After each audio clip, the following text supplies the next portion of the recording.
Сәлем достар, сіздермен бірге оңай каналы.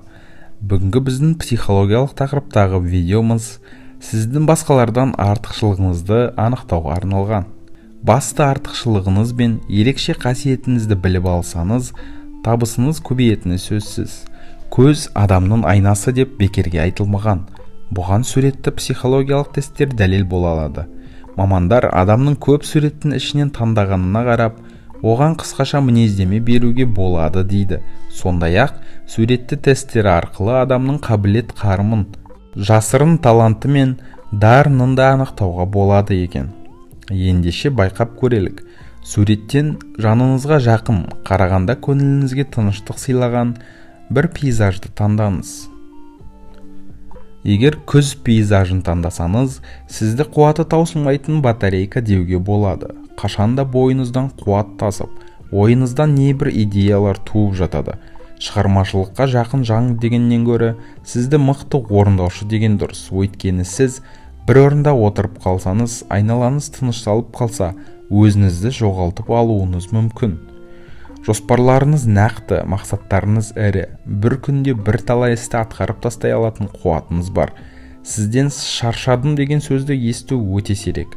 Сіздің шаршамауыңыздың бір сыры, нендей іс бастасаңыз да, өздігінен дөңгеленіп кете беретін сәттілікте.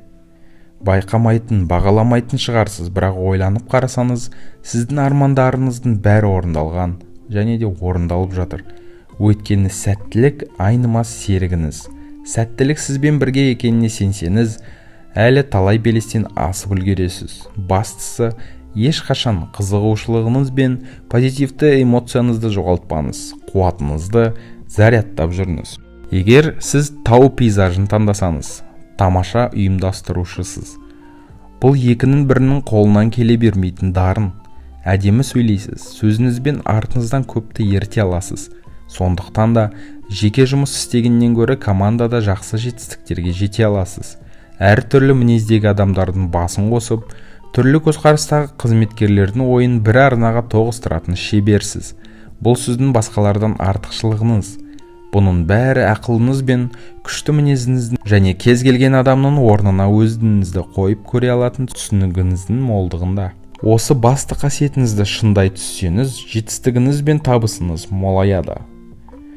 Егер теңіз пейзажын таңдасаңыз, интуицияңыз жоғары дамыған. Қателесулерден, қиындықтардан осы бір жеке қасиетіңіз сақтап алып шығып жүр.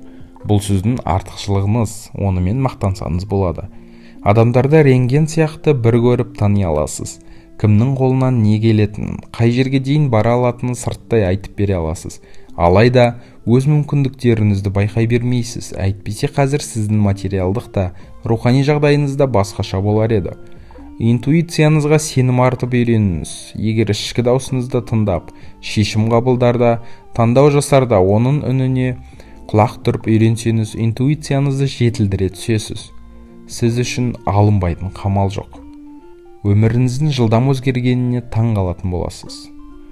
Егер де шөл пейзажын таңдасаңыз, өте төзімді, шыдамды адамсыз. Табанды, көпшіл және еркіндігіңізде ерекше атауға болады. Білім құмарлығыңыз, кез келген жаңа нәрсені, бағдарламаны, тілді тез үйрене алатын қасиетіңіз, артықшылығыңыз.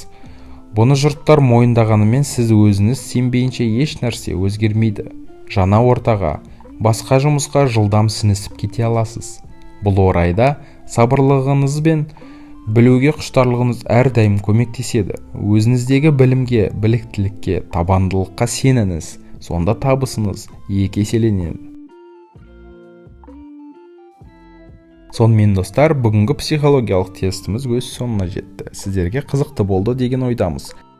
Сіздермен болған оңай каналы. Келесі кездескенше достар.